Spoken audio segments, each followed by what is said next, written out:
యొక్క ప్రేమ కనికరాన్ని బట్టి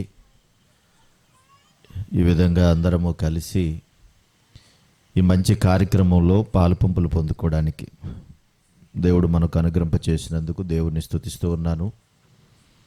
కూడా వచ్చిన మీకు అందరికీ కూడా క్రీస్తు యేసు నామములో వందనాలు. చిన్న ప్రార్థన చేసుకుని కొన్ని నిమిషాలు దేవుని మాటలు విని ఈ కార్యక్రమాన్ని మనం ముగించుకుంటాం. తిరగడం కానీ ఫోన్లు రింగ్ అవ్వడం కానీ ఏమి ఉండకూడదు. కూర్చో. ప్రార్థన. ప్రేమగల మా తండ్రి, పరిశుద్ధుడైన దేవ, మీ ఉన్నతమైన నామమును బట్టి మీకు స్తోత్రాలు. మా జీవిత దినాలను ఆశీర్వదించి మమ్మలను దీవించి ఈ రాత్రి ఈ క్రిస్మస్ కార్యక్రమం ద్వారా మరొకసారి మీ పాద సన్నిధిని అనుభవించే అవకాశం ఇచ్చినందుకు కృతజ్ఞతలు. ఇప్పటి వరకు మీ ప్రియ బిడ్డల ద్వారా చక్కని ఆలోచనలు, తలంపులు కలిగించి మీ నామానికి మహిమ తెచ్చుకున్నారని నమ్ముతూ నీ మాటల కొరకు వేచి ఉన్న మమ్మలను దీవించండి. మా అందరితో మాట్లాడండి. నూతన ఆనందాన్ని సంపాదించుకునే కృపను కలిగించండి. క్రీస్తు యేసు నామాన్ని అడుగుచున్నాము తండ్రి, ఆమేన్. ప్రియమైన దేవుని వర్లరా, దేవుని యొక్క మహాకృప కనికరములో ఈ డిసెంబర్ మాసం అంతా కూడా ఎంతో ఆనందంతో సంతోషంతో క్రిస్మస్ కార్యక్రమాలను జరుపుకుంటూ ఉంటారు. ప్రపంచమంతా చేసుకునే పండుగ ఏదన్నా ఉందంటే అది క్రిస్మస్సే. ఎందుకంటే ఒక ప్రాంతానికి కాకుండా ప్రపంచ దేశాలన్నిటిలోనూ ఈ క్రిస్మస్ కార్యక్రమాన్ని కలిగి ఉంటారు. ఎందుకు అనంటే యేసుక్రీస్తు ప్రభువారు ఈ లోకములో జన్మించారు, గొప్ప రక్షకుడు భూమి మీదకు వచ్చాడు అనేటువంటి ఆనందాన్ని పంచుకుంటూ ఉంటారు. కొన్ని నిమిషాలు మనం దేవుని యొక్క మాటల్లోనికి మనం ఆలోచిస్తే, దైవ సంబంధంగా భూమి మీద ఉన్నటువంటి సుమారుగా ఒక 800 కోట్ల మంది ప్రపంచ జనాభా ఉన్నారు. ఈ జనాభాలో విచిత్రమైనటువంటి మనుషులు, విచిత్రమైన ఆలోచనలు, విచిత్రమైనటువంటి తలంపులు కలిగి ఉంటాం. మనుషులందరూ ఆయా ప్రాంతాలలో, ప్రపంచ దేశాలలో విస్తరించినప్పటికీ ప్రాంతాన్ని బట్టి, పరిస్థితుల్ని బట్టి వారి వేషధారణ, వారి యొక్క వస్త్రధారణ, వారి యొక్క మాట తీరు ప్రాంతాన్ని బట్టి, దేశాన్ని బట్టి మారుతూ ఉంటాయి చాలా విచిత్రంగా. అయితే ఎన్ని మారినప్పటికీ కూడా ప్రతి మనిషిలోనూ ప్రవహించేటువంటి రక్తము కానీ, ఆ మనిషిలో ఉన్నటువంటి హృదయము కానీ ఒక్కటే, వేరెవరికి అది లేదు. జంతు ప్రపంచంలో ఉన్న జంతువులన్నీ, పశువులన్నీ ఒక లెక్క, మనిషి మాత్రం ఒక ప్రత్యేకమైనటువంటి వాడు. ఎందుకు మనిషికి అంత ప్రత్యేకత వచ్చింది? దేని గురించి వచ్చింది అనంటే, సృష్టి క్రమంలో దేవుడు చేసేటప్పుడు అన్నిటినీ కలుగునుగాక, కలుగునుగాక, కలుగునుగాక అని తన నోటి మాటను బట్టి చేశాడు. కానీ మనిషి దగ్గరికి వచ్చేటప్పటికి మాత్రం తన పోలికలో, తన స్వరూపంలో చేసుకున్నాడు. మనిషి యొక్క మానవ జీవితం, మనిషి యొక్క జీవితం చాలా గొప్పది, లేదంటే మానవ జన్మ చాలా గొప్పది అని సహజంగానే చెప్తారు. దేవుడు కూడా మాట్లాడుతూ నువ్వు నా పోలిక, నా స్వరూపము అన్నాడు. అందుకే మనిషికి మిగిలినటువంటి జీవరాశికి చాలా వ్యత్యాసం ఉంది. అవి కూడా మాట్లాడితే గనక, ఒకవేళ వాటికి కూడా దేవుడు నోరిస్తే అవి కూడా మాట్లాడితే మనకన్నా బాగా తెలివైనవి జంతువులు. పిల్లులు, కుక్క పిల్లలు, పులులు కూడా పెంచుకుంటున్నారు కదా ఈ రోజుల్లో. వాటికున్న జ్ఞానం మనిషికి కూడా లేదు, అంత గొప్ప జ్ఞానం ఉంది. కానీ మనలాగా అవి మాట్లాడలేవు అంతే. మిగతా అన్నిటిలోనూ కూడా మనిషికి ఉన్నటువంటి జ్ఞానం వాటికి ఉంది. ఎందుకు దేవుడు మనిషిని ప్రత్యేకంగా తయారు చేసుకున్నాడు అనంటే, దేవుని యొక్క ఉద్దేశంలో మనిషి యొక్క స్థితిగతులన్నీ చాలా శ్రేష్టమైనవిగా చూశాడు. ఎంత బాగా ఆయన ఆలోచించాడు అనంటే, భూమి మీదకు ప్రతి మనిషిని పంపించేటప్పుడు తన పోలికలో తన స్వరూపంలో ఉండాలన్నటువంటి ఆయన ఆలోచన చూద్దాం ఒకసారి. ఆదికాండము 1వ అధ్యాయము 26వ భాగం 27వ భాగంలో ఇలా రాయబడి ఉంది. దేవుడు మన స్వరూపందు మన పోలిక చొప్పున నరులను చేయదము, వారు సముద్రపు చేపలు, ఆకాశ పక్షులు, పశువులు, సమస్త భూమి మీద ప్రాకు ప్రతి జంతువును ఏలుదురుగాక అని 27వ అంటున్నాడు. దేవుడు తన స్వరూపమందు నరుని సృజించెను, దేవుని స్వరూపమందు వారిని సృజించెను, స్త్రీనిగాను పురుషునిగాను వారిని సృజించెను అన్నాడు.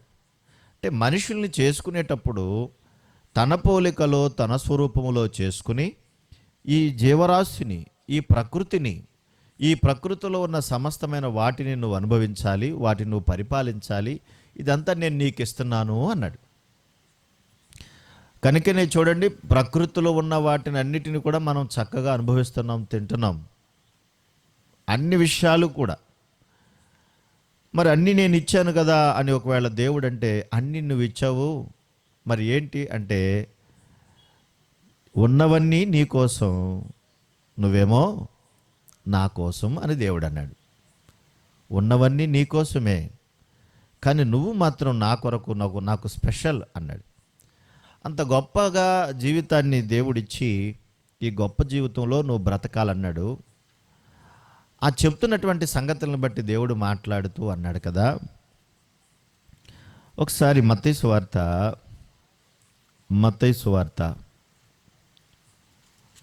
5వ అధ్యాయము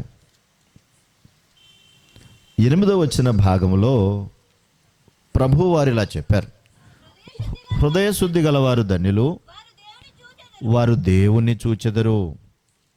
హృదయ శుద్ధి అంటే ఏమవుతుంది అంటున్నాడు, దేవుణ్ణి చూస్తారు అంటున్నాడు. అంటే దేవుని కొరకు గొప్పగా చేసుకున్నటువంటి వారందరూ హృదయాన్ని పాడు చేసుకున్నారు అని చెప్తున్నాడు.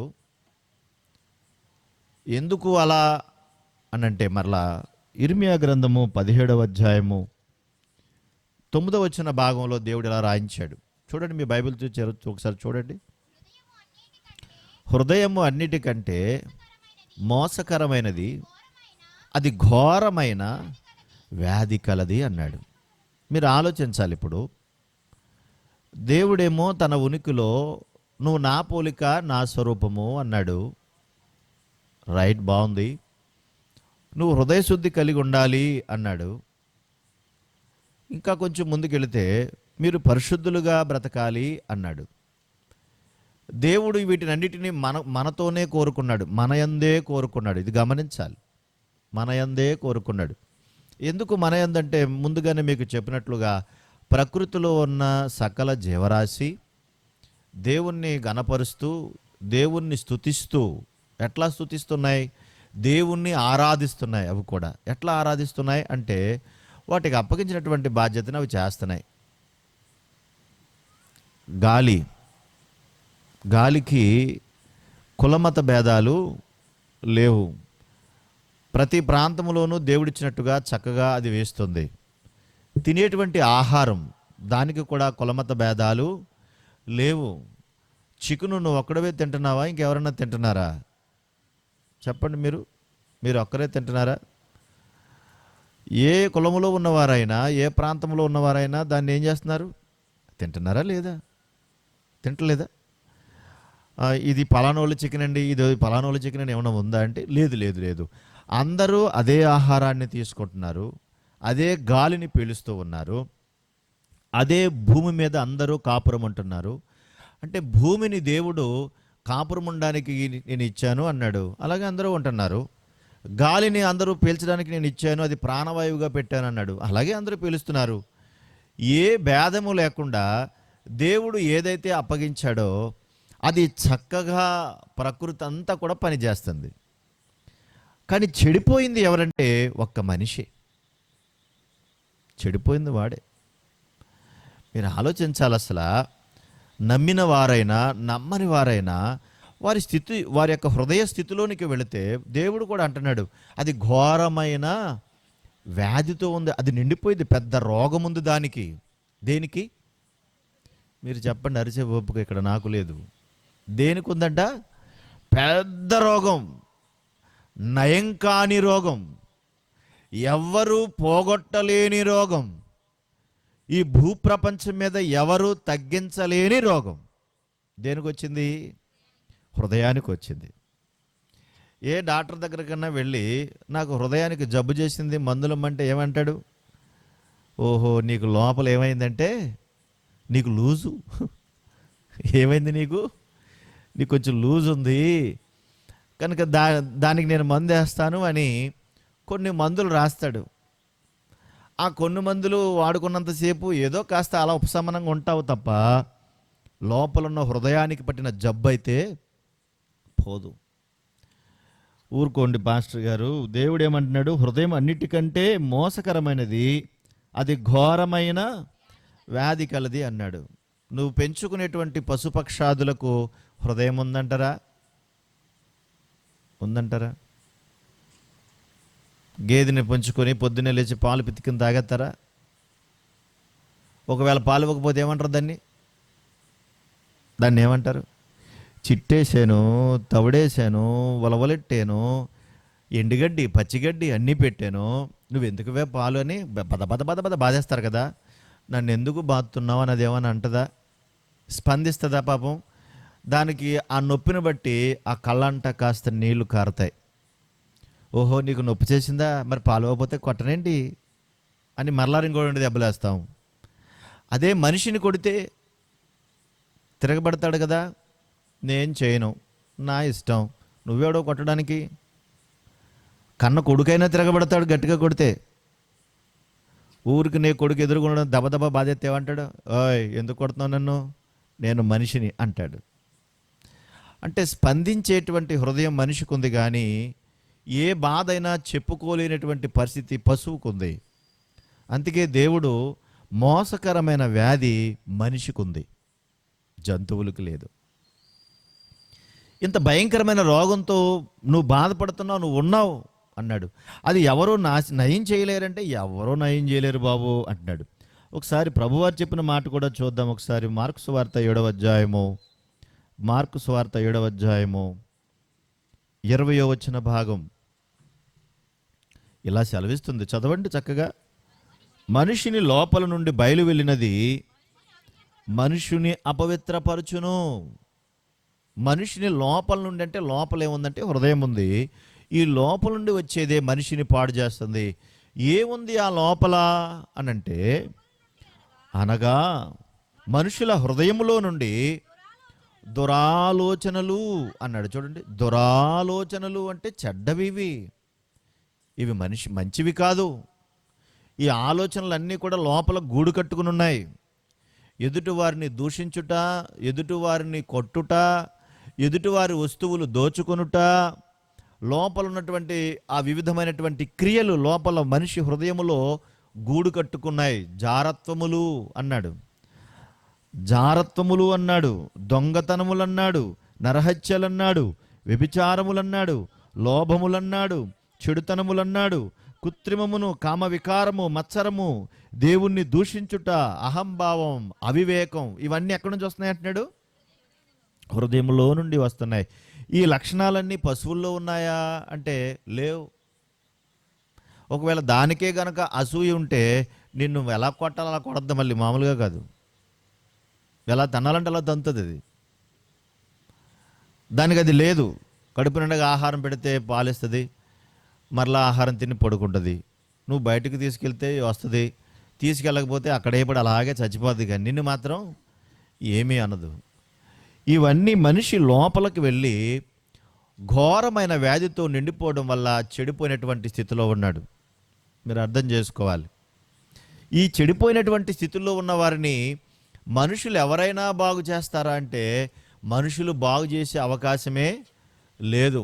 కాలు ఇరిగిపోతే కాలు పెట్టుకుంటావు, ఎలిరిగిపోతే వేలు పెట్టుకుంటావు, తల బద్దలైపోతుందంటే దానికి కూడా ఆపరేషన్లు చేసేస్తున్నారు. ఇప్పుడు లోపల మెదడులో రక్త కణాలు దెబ్బతిన్నట్టు దానికి కూడా చేస్తున్నారు.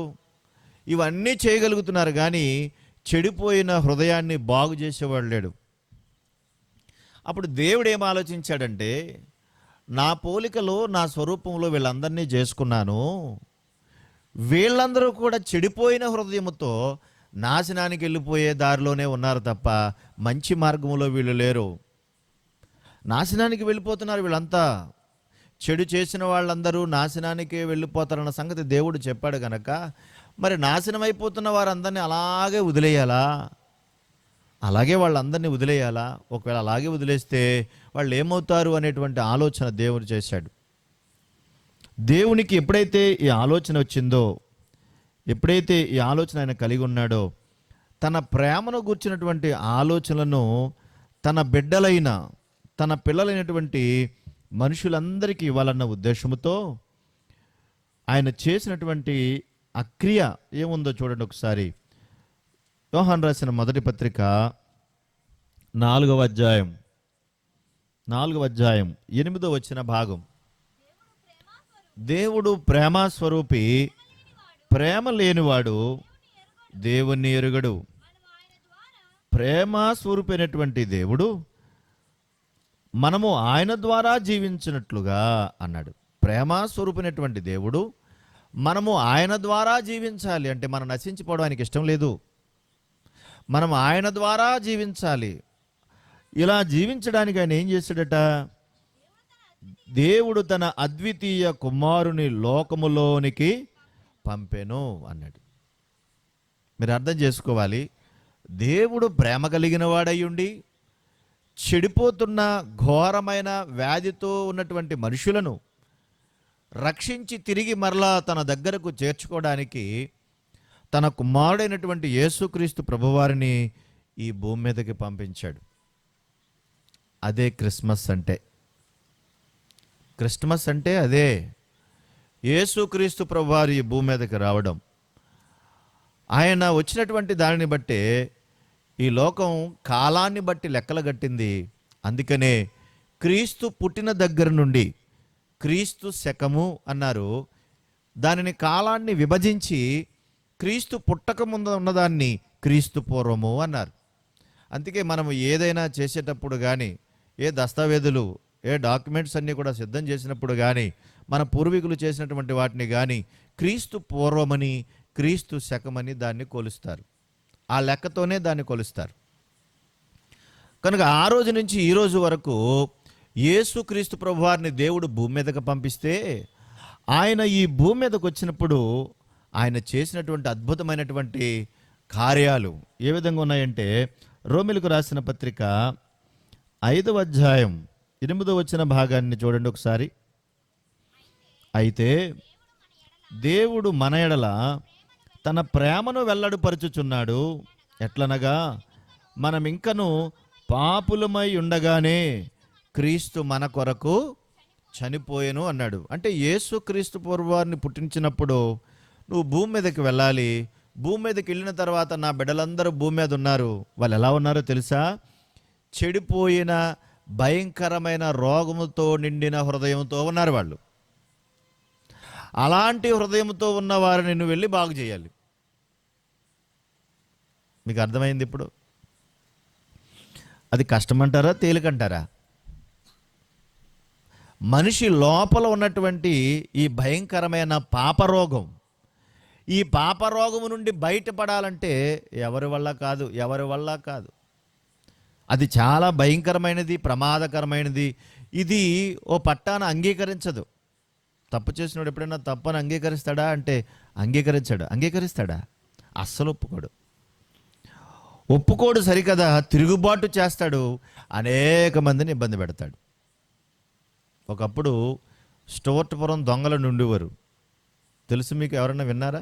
స్టువర్ట్పురం అనేవారు. స్టువర్ట్పురం దొంగలంటే పెద్ద పేరు. వాళ్ళు ఎలాగంటే వాళ్ళ దొంగతనాలన్నీ పట్టపగలే చేసేవారట. సాధారణంగా దొంగతనాలు ఎప్పుడు చేస్తారు? రాత్రులు చేస్తారు. కానీ పట్టపగలే చేసేవారంటండి వాళ్ళు. అలాగే ఒక దొంగ పట్టబడ్డాడు. ఆయన ఆయన ఆయన దాన్ని సినిమా కూడా తీసినట్టు గుర్తు నాకు. ఒక రోజున ఒక దొంగ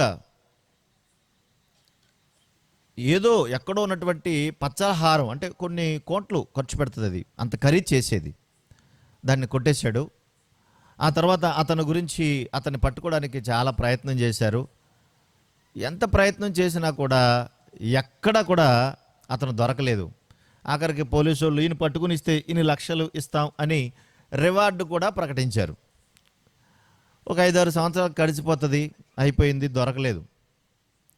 ఒక రోజున అనుకోకుండా పోలీస్ స్టేషన్కి ఒక వ్యక్తి వచ్చాడు. వచ్చినటువంటి ఆ వ్యక్తి తన దగ్గరున్నటువంటి మూటను పట్టుకుని ఆ పోలీస్ అధికారితో మాట్లాడుతున్నాడు. సార్, ఒక 5 సంవత్సరాల క్రితం ఒక పచ్చలహారం పోయిందని మీరు ఎంక్వైరీ పెట్టారు, రివార్డు కూడా ప్రకటించారు, గుర్తుందా అని అడిగాడు. పోలీసు ఆయన అన్నాడన్నమాట, ఎందుకు గుర్తులేదు, చాలాసార్లు తిరిగి తిరిగి తిరిగి ఆఖరిగా ఆ కేసు క్లోజ్ చేసి పడేశాం కదా, ఇప్పుడు అదెందుకు చెబుతున్నావు నువ్వంటే, అది ఉందా సార్ అన్నాడు. ఎక్కడుంది అది అంటే, నా దగ్గరే ఉంది. ఇంతకీ నువ్వెవరు అని అంటే, ఇదిగో ఆ దొంగతనం చేసిన వ్యక్తిని నేనే. నిజంగా పోలీసుడు షాక్ అయ్యాడు. ఆయన షాక్ అయ్యాడు కదా, మరి ఇప్పటి వరకు మాకు దొరకలేనోడివి, ఇప్పుడు ఎందుకు దొరికావు, ఇప్పుడు ఎందుకు వచ్చావు, మేము ఆ కేసు కూడా క్లోజ్ చేసాం, దాన్ని మర్చిపోయాం, మరలా ఇప్పుడు వచ్చి మళ్ళీ ఎందుకు జ్ఞాపకం చేసావు అంటే, గొప్పగా చేస్తాం సార్ మేము, కావాలంటే మీకు తెలియకుండా మీ ఇంటికి వెళ్ళి మీ ఆవిడ గారి చీర ఎత్తుకొచ్చేయమంటారా అన్నాడంట. చూసారా, ఆ రోజున అన్నాడు, వివరే ఇదేం పనులురా అంటే, లేదు సార్ పట్టపగలే చేస్తాం, కావాలంటే ఇప్పుడు వెళ్ళమంటే చేస్తాను అన్నాడు. అనుకున్న సమయానికి వెళ్ళాడు, ఆయన ఇంటికి వెళ్ళాడు, వాళ్ళ మిసెస్ గారు చీరట్టుకు వచ్చి చేతిలో పెట్టాడు. ఈయనకి ఆశ్చర్యం అయిపోయింది, ఇంతకీ ఏం చేసేవరా నువ్వు అంటే, ఆయన ఏదో టెక్నిక్ చెప్పాడు, అది మీకు వద్దులేండి, ఆయన ఏదో టెక్నిక్ చెప్పాడు. ఆయన పోలీసుడు ఆశ్చర్యపడిపోయాడు. ఆ రోజున ఎందుకు ఇది తెచ్చా ఇప్పుడంటే, సార్ నేను గడిచినటువంటి ఒక వారంలో ఒక చోటకు వెళుతూ ఉంటే ఒక క్రైస్తవ సభ జరుగుతుంది, అక్కడ ఉన్నటువంటి ఒక ఆయన మాట్లాడుతున్నాడు, నువ్వు దొంగతనం చేసి సంపాదించుకుని నీ భార్య బిడ్డల్ని పోషిస్తున్నావు కదా, రేపు నువ్వు చస్తే ఎక్కడికి వెళ్తావో తెలుసా, ఈ దొంగతనం చేసి చేసి ఇలాగే పోతే నువ్వు ఎక్కడ వెళ్తావో నీకు తెలుసా అని అడుగుతున్నాడు సార్ ఆయన. ఆ రోజు నేను ఆలోచిస్తే అక్కడ ఏంటి ఇలాగ అడుగుతున్నాడని చూస్తే ఆయన చెప్పిన మాట విని నాకు భయం వేసింది. యేసుక్రీస్తు ప్రభువారు రక్షణ ఇస్తారంట కదా, ఆ భయంకరమైన ప్లేస్కి వెళ్లకుండా కాపాడతారని ఆయన ఆ రోజున ప్రసంగం చేశాడు. అది నా హృదయంలో గుచ్చుకుంది. Praise the lord. అది నా హృదయంలో గుచ్చుకుంది. ఎప్పుడైతే నా హృదయంలో ఆ మాట పడిందో నేను ఉండలేకపోయాను సార్, ఎప్పుడు పట్టుకొచ్చి ఇది మీకు ఇద్దామా అని చూస్తున్నాను. అది నాకు చాలా భయంకరంగా తోటలాగా గుచ్చుకుంది సార్ అన్నాడు. ఎన్నిసార్లు కొట్టుంటారో, ఎన్నిసార్లు దెబ్బలు తినుంటాడో, ఎన్నిసార్లు దాటిపోయి ఉంటాడో, కానీ ఏ రోజున కూడా ఇంత పశ్చాత్తాపం పడలేదు అతను. ఇప్పుడు ఏమైందంటే యేసుక్రీస్తు యొక్క ప్రభు మాట ఎక్కడ పడింది, ఆ హృదయంలో పడింది. ప్రభు అన్నాడు, హృదయ శుద్ధి గలవారు ధన్యులు, వారు దేవుణ్ణి చూస్తారు అన్నాడు. దేవుని యొక్క హృదయంలో ఉన్నటువంటి ఆ నూతనమైనటువంటి జీవం, నూతనమైనటువంటి స్థితి ఎంత గొప్పగా ఉంటుందో యేసుక్రీస్తు ప్రభువారు తన జీవితం ద్వారా చూపించారు. అందుకనే నిన్ను వలె నీ పొరుగువాన్ని ప్రేమించమన్నాడు, శత్రువును సైతం ప్రేమించమన్నాడు. అందరికీ సమానంగా దేవుడిచ్చినప్పుడు నువ్వు కూడా సమానంగా భావించి అందరినీ సమంగా నువ్వు ప్రేమించాలని ఆయన బోధ చేశాడు. ఆ యేసుక్రీస్తు ప్రభువారు ఈ భూమి మీదకి చేసినటువంటి ఆ జీవితం అంతా కలిపే దాన్నే క్రిస్మస్ అంటాం. ఇప్పుడు మీరు ఆలోచించండి, నిజముగా ఎవరి హృదయంలో అయితే యేసుక్రీస్తు ప్రభు ఉన్నారో వారు దేవుని కొరకు ఉన్నతంగా బ్రతుకుతారు. నాకు దేవుడిచ్చిన ఈ కృప నాది కాదు, దేవునిది. నేను ఆయన స్వరూపం, నేను ఆయన పోలుక, అందుకే దేవుడు భూమి మీద నన్ను పుట్టించాడనే ఆ మాట అర్థమవుతుంది. ఆయన అంటున్నాడు, మనం ఇంకనూ పాపులమై ఉండగానే దేవుడు తన ప్రేమ చేత క్రీస్తును మన కొరకు చనిపోయానంటే పంపించాడు.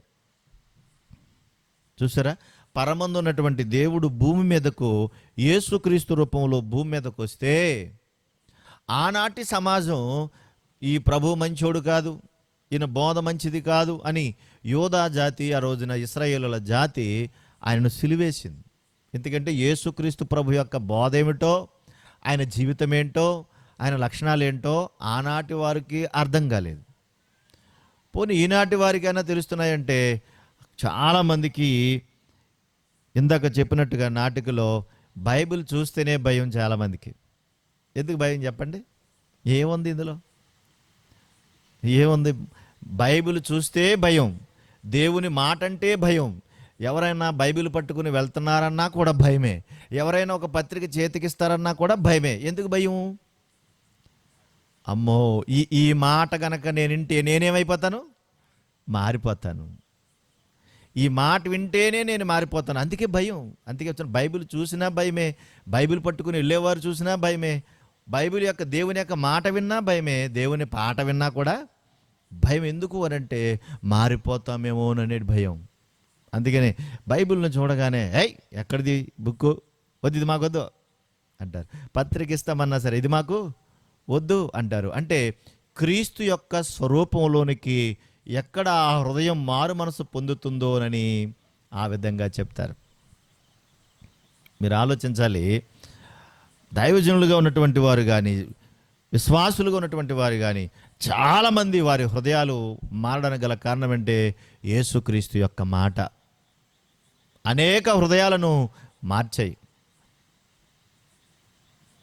జార్జి మిల్లర్ గారు అనుకుంటున్నాను, ఆయన ఒకసారి ట్రైన్లో ప్రయాణమే వెళుతున్నారట. దైవజనుడైన, గొప్ప దైవజనుడైన ఆయన ట్రైన్లో ప్రయాణం వెళుతూ ఉంటే ఒక ముగ్గురు కుర్రోళ్ళు కలిపి పేకాడుకుంటారంట. ట్రైన్లో పేకాడుకుంటూ ఈయన అన్నారు కదా, అన్నా ఓ చెయ్యేస్తారా అన్నాడంట. ఎవరిని? ఆ సేవకుడిని. ఓ చెయ్యేస్తారా అన్నారట యవనస్తులు. అంటే ఆయన అన్నాడంట, నాకు చేతులు లేవు అన్నాడంట. ఆయన ఏమన్నాడు? నాకు చేతులు లేవు అంటున్నాడు. ఆ యవనస్తులు నవ్వి, భలే చెప్తారన్నా మీరు, 2 చేతులు ఉన్నాయి కదా లేవంటారు ఏంటంటే, ఒకప్పుడు ఉన్నాయి ఇప్పుడు లేవు అన్నాడంట. ఇప్పుడు ఏమైనాయి అంటే, ఇవి యేసయ్యకి ఇచ్చేసాను. ఈ చేతులు ఎవరికి ఇచ్చేసాను? యేసయ్యకి ఇచ్చేసాను. మరి ఒకప్పుడు నువ్వు పట్టుకున్న పేక పట్టుకుంటే నీకన్నా బాగా ఆడతాను, నీ దగ్గర ఉన్నవన్నీ లాగ్గలను. కానీ ఒకప్పుడు ఆ చేతులు అలా ఉండేవి, ఇప్పుడు ఈ చేతులు ఎవరికి ఇచ్చేసాను? యేసయ్యకి ఇచ్చేసాను. కాబట్టి ఇప్పుడు అది ఆ చేతులు నాకు లేవు అన్నాడు. అంటే ఇలాగ చెప్పుకుంటూ వెళ్తే చాలానే ఉన్నాయి. ప్రియులారా, ఆలోచించాలి. మనం భక్తిహీనులుగా ఉన్నప్పుడు ఆయన చనిపోయాడు, పాపులుగా ఉన్నప్పుడు ఆయన చనిపోయాడు. ఇవన్నీ చేసి మనం శత్రువులు అయిపోయాం దేవునికి. అప్పుడు కూడా ఆయన ప్రేమించాడు. ప్రేమించి యేసుక్రీస్తు ప్రభువారిని భూమి మీదకి పంపిన తర్వాత ఆయన అన్న మాట యోహాను సువార్త 3వ అధ్యాయము 16వ వచన భాగాన్ని చూద్దాం. యోహాను సువార్త 3వ అధ్యాయం 16వ వచన భాగం. దేవుడు లోకమును ఎంతో ప్రేమించెను కాగా ఆయన తన అద్వితీయ కుమారునిగా పుట్టిన వాని యందు విశ్వాసముంచు ప్రతివాడును నశింపక అన్నాడు. ఎవరైతే యేసుక్రీస్తునందు విశ్వాసం ఉంచుతారో వారు నశించకుండా నిత్య జీవం పొందాలని యేసుక్రీస్తు ప్రభువారిని ఈ భూమి మీదకి దేవుడు పంపించాడు. Praise the lord. ఎవ్వరూ నశించకూడదు, అందరూ బాగుండాలి, అందరూ బాగుండాలి, అందరూ బాగుండాలి, అందరూ నిత్య జీవానికి చేరుకోవాలి, ఏ ఒక్కరూ చెడిపోకూడదు. ఇది దేవుని యొక్క ఉద్దేశం, ఇది దేవుని ఉద్దేశం ఇది. కనుక దేవుని చిత్తానుసారముగా ఆయన యొక్క కృప ప్రత్యక్షమైంది. రక్షకుడు ప్రత్యక్షమయ్యాడు. రక్షకునకర్త అనేటువంటి దేవుణ్ణి మనకు ఇవ్వడం వల్ల ఆ విలువ మనకు అర్థం కాక మనం ఇది కులం అనుకుని, మతం అనుకుని, అపార్థం చేసుకుని దేవుణ్ణి దూరం చేసుకుంటున్నాం అంతే. తీతుకు రాసిన పత్రిక 2వ అధ్యాయం 13వ వచన భాగం, అనగా మహాదేవుడును మన రక్షకుడునైనా అన్నాడు. వచ్చిన ఆయన ఎవరంటే ఏదో ఒక కుల మతానికి సంబంధించిన ఆయన కాదు, ఆయన మహాదేవుడు, ఆయన మన రక్షకుడు అన్నాడు. 4వ వచనం 3-4, మన రక్షకుడైన దేవుని యొక్క దయయు మానవుల ఎడల ఆయనకున్న ప్రేమయు ప్రత్యక్షమైనప్పుడు అన్నాడు. చూడండి, దేవుని యొక్క ప్రేమ ప్రత్యక్షమైంది ఎలా అంటే యేసుక్రీస్తు రూపములో. ఆ ప్రేమ మనము నీతిని అనుసరించి చేసిన క్రియల మూలముగా కాక తన కనికరము చొప్పుననే పునర్జన్మ సంబంధమైన స్నానము ద్వారాను పరిశుద్ధాత్మ మనకు నూతన స్వభావము కలుగుజేయుట ద్వారాను మనలను రక్షించెను అన్నాడు. రక్షించెను అన్నాడు. విచిత్రం చెప్తాను చూడండి, క్రీస్తుని ఏడుపుంటను, క్రీస్తుని ఏడుపుంటను, క్రీస్తుని ఏడుపుంటను కేకలు వేస్తారు కదా, పెద్ద పెద్ద కేకలు వేస్తారు కదా. అసలు యేసుక్రీస్తు ప్రభువారు ఎప్పుడు పుట్టారు? 2000 సంవత్సరాలప్పుడు పుట్టాడు ఆయన. ఇప్పుడు ఆయన పుట్టలేదు. మరి ఇప్పుడేంటి అని అంటే, ఏ రక్షకుడైతే ప్రత్యక్షమయ్యాడో, ఏ రక్షకుడైతే భూమి మీదకి వచ్చి ఉన్నాడో, ఆయన తిరిగి మళ్ళా రాబోతున్నాడు. నిజమైనటువంటి క్రిస్మస్ ఆనందం ఎప్పుడు వస్తుందో తెలుసా? ఏ హృదయం అయితే చెడిపోయిందో, ఏ రోగంతో అయితే బాధపడుతూ ఉన్నావో, ఆ హృదయంలో యేసుక్రీస్తును ఆహ్వానించి ఆ హృదయము పరిశుద్ధముగా చేయబడితేనే అది నిజమైనటువంటి క్రిస్మస్ ఆనందం. ప్రభువుని నమ్ముకున్నానంటావు, ఆచారాల వ్యవహారాలు మానవు.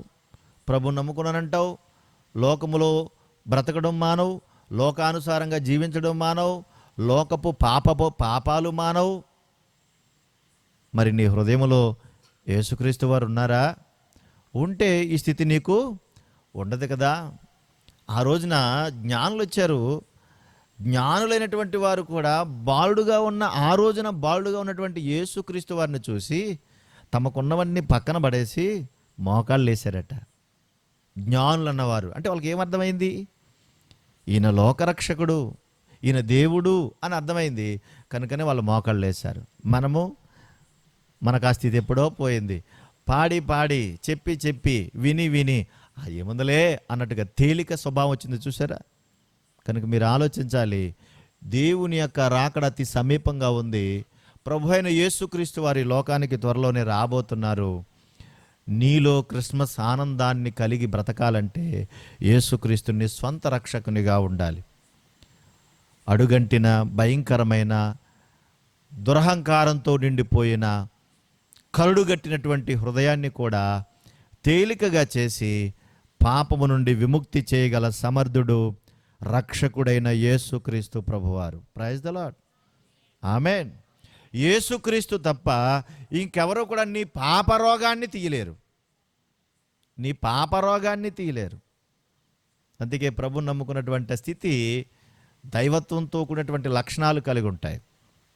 మరలా జ్ఞాపకం చేస్తున్నాను, కొద్ది కాలమే ఉంటాం, ఎక్కువ కాలం ఉండం. దేవుడిచ్చిన ఆయుష్ కాలం లోపులోనే ఎంతోమంది వెళ్ళిపోతూ ఉన్నారు. కనుక ఇచ్చిన ఆయుష్ కాలంలో శరీర రోగంతో చచ్చిపోయినా పర్వాలేదు, కానీ పాప రోగంతో మాత్రం చచ్చిపోకూడదు. శరీర రోగంతో చచ్చిపోయినా పర్వాలేదు, ఎందుకంటే అది మట్టిలో కలిసిపోతుంది. మన్నైనది వెనుకటి వల్లే మన్నైపోతుందని దేవుడు అన్నాడు. అది మట్టిలో కలిసిపోతుంది, పెద్ద సమస్య కాదు. కానీ పాప రోగంతో పోతే మాత్రం భయంకరమైన అగ్నిగుండానికి వెళ్ళిపోతాం మనం. అందుకే దేవుడు అయినటువంటి ప్రభు అయిన యేసుక్రీస్తు వారు పాపరోగంతో బ్రతుకుతున్న మనిషిని పరిశుద్ధమైనటువంటి జీవితాన్ని నడిపించడానికి ఆయన ఈ లోకానికి వచ్చారు. అదే క్రిస్మస్, అదేనండి నిజమైనటువంటి ఆరాధన. కనుక చివరిగా ఒక మాట నేను చెప్పి ముగించేస్తాను. చూద్దాం ఒకసారి యోహాను రాసిన మొదటి పత్రిక 1వ అధ్యాయం. యోహాను రాసిన మొదటి పత్రిక 1వ అధ్యాయం 7వ వచన భాగం. అయితే ఆయన వెలుగులోనున్న ప్రకారము మనమును వెలుగులో నడిచిన ఎడల మనము అన్యోన్య సహవాస గలవారమని ఉందుమని, అప్పుడు ఆయన కుమారుడైన యేసు రక్తము ప్రతి పాపము నుండి మనలను పవిత్రులుగా చేయును అన్నాడు. ఎవరైతే యేసును లోపలికి ఆహ్వానిస్తారో యేసు యొక్క రక్తం ఆ హృదయాన్ని శుద్ధి చేస్తుంది.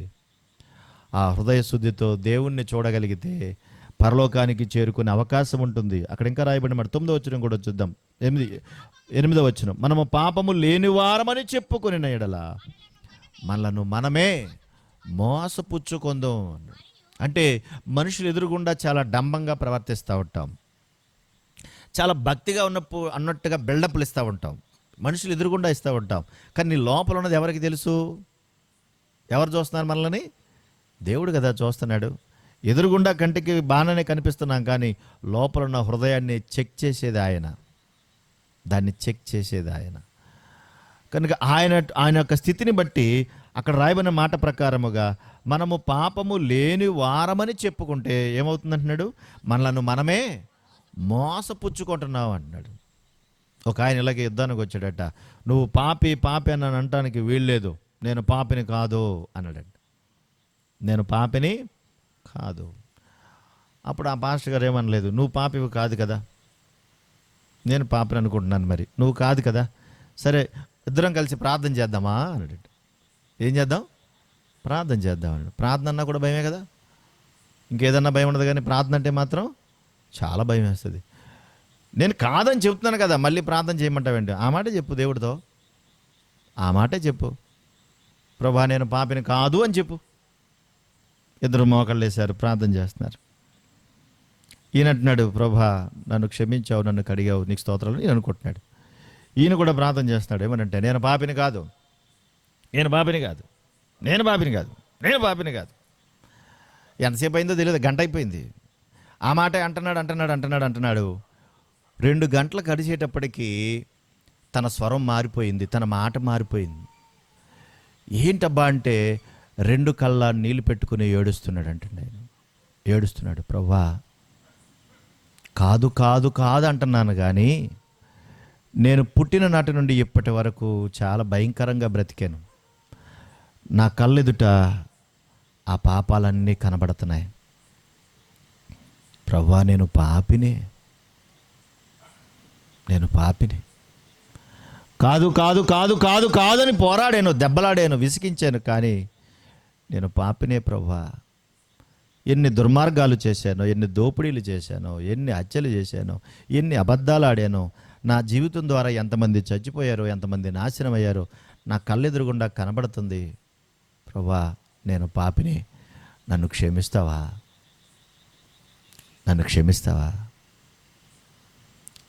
ప్రియులారా, మీరు ఆలోచించాలి. క్షమాగుణం అనేది సామాన్యమైనది కాదు. శత్రువును సైతం దేవుడు ప్రేమించి, తండ్రి వీరేమి చేయుచున్నారో వీరు ఎరగురు అని అన్నాడంటే ఆ మాట సామాన్యమైనది కాదు. నీలో ఉన్న ఆ ద్వేషం, పగ, అసూయ, కక్ష ఇవన్నీ పోవడానికి క్షమించు అనేటువంటి యేసుక్రీస్తు యొక్క మాట ఈ భూ ప్రపంచంలో ఉన్న ప్రతి వారిని వెలిగించింది. అది క్షమాగుణం. ఇంకెవరూ దాన్ని చేయలేకపోయారు, కానీ యేసుక్రీస్తు ప్రభు మాత్రం క్షమించారు. ఆయన నమ్మినటువంటి వారు కూడా క్షమించారు. యేసుక్రీస్తు ప్రభు వారు లోకరక్షకుడే కాదు, మహాదేవుడే కాదు, పాపిని రక్షించేవాడే కాదు, ఆయన క్షమించే దేవుడు. ప్రైజ్ ది లార్డ్, ఆమేన్. ఆయన క్షమించే దేవుడు. ఇప్పుడైనా పర్వాలేదు, నీ పోకడ రాకముందు, ప్రభు యొక్క రాకడ రాకముందు, ప్రభా నేను పాపినే, నిజమైనటువంటి క్రిస్మస్ ఆనందం నా హృదయంలోనికి రావాలని నేను ఇష్టపడుతున్నాను, ప్రభా నాలోనికి వస్తావా, నన్ను క్షమిస్తావా అని పశ్చాత్తాపంతో అడుగు చూడు. తప్పకుండా ఈ రాత్రే దేవుడు నీ హృదయంలో ప్రత్యక్షమవుతాడు. ఈ రాత్రే జీవపు వెలుగు నీ హృదయంలోనికి వస్తుంది.